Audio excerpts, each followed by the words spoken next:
My name is Sarah Altschul. I'm from Los Angeles, California. And 6 months ago, I found out I have the BRCA2 mutation, the breast cancer gene, and we're here to talk about what that means. For my 30th birthday, my sister gave me the 23andMe test. I decided to add on the health benefits because I like to think of myself as a mild hypochondriac. And then about 6 months ago, I get an email from 23andMe saying that they're now FDA approved to tell you if you have 3 of the BRCA mutations. Unfortunately, I got my results back and it said that I was positive for the BRCA2 mutation. My statistics for having the BRCA2 mutation is that by the age of 70, I have an 85% chance of developing breast cancer. I called my mom right away to tell her what I had found. When Sarah called me, my first reaction was, I didn't want to believe it. I thought there had to have been a mistake. In my head, I thought, this can't be happening. This is my daughter. I can't have her go through this.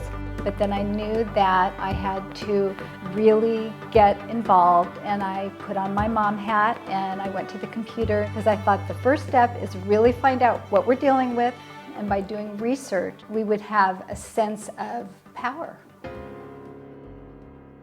I Google everything naturally, so I Googled this, and it's terrifying because a lot of times you see infections of a woman who had reconstruction but lost the implants. So I thought, okay, if I want to have breast reconstruction, this is going to be me. This is what I'm gonna look like.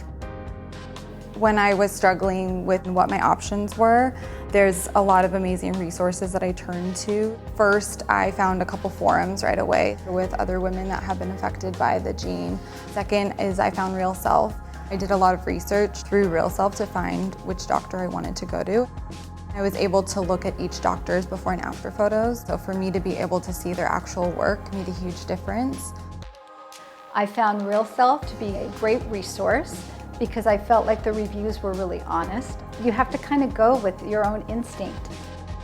There is a review page of other women that have had the gene and other women that have had breast reconstruction, and I can see real women that have gone through this and still look beautiful and still look like themselves. The community of women is incredible. I mean, that's like almost been life-changing for me to speak to other women that you just started talking to 5 minutes ago, but they'll offer you all these tips. They'll offer you items and products that they use during their recovery. They'll say, do you want to see my before and after photos? Like, I know I just met you, but I'm more than happy to show you because they know that that's something that will help me.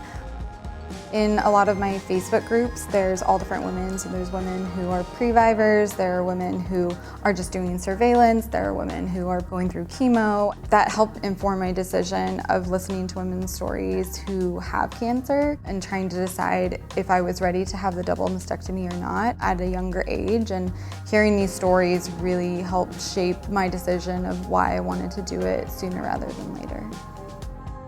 After Sarah's diagnosis, she was going to have a bilateral mastectomy with reconstruction. She knows what she wants, and when she figures out what it is, she goes after it. I feel kind of out of control because I have no control about what's going to be happening with my body, so the more I can stick to a routine, the better. I wake up, I go running, I take my vitamins, I have the same breakfast every morning.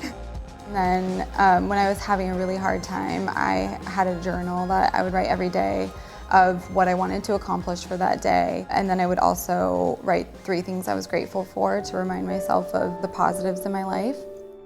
I try and, have an amazing support system around me, and I let them know when I need them.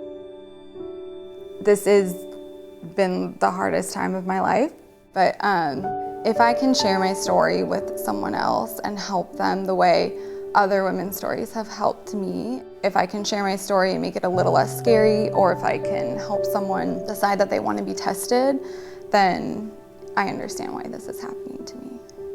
I think just reminding myself that I'm doing this to save my life and trying to see the bigger picture is getting me through everything.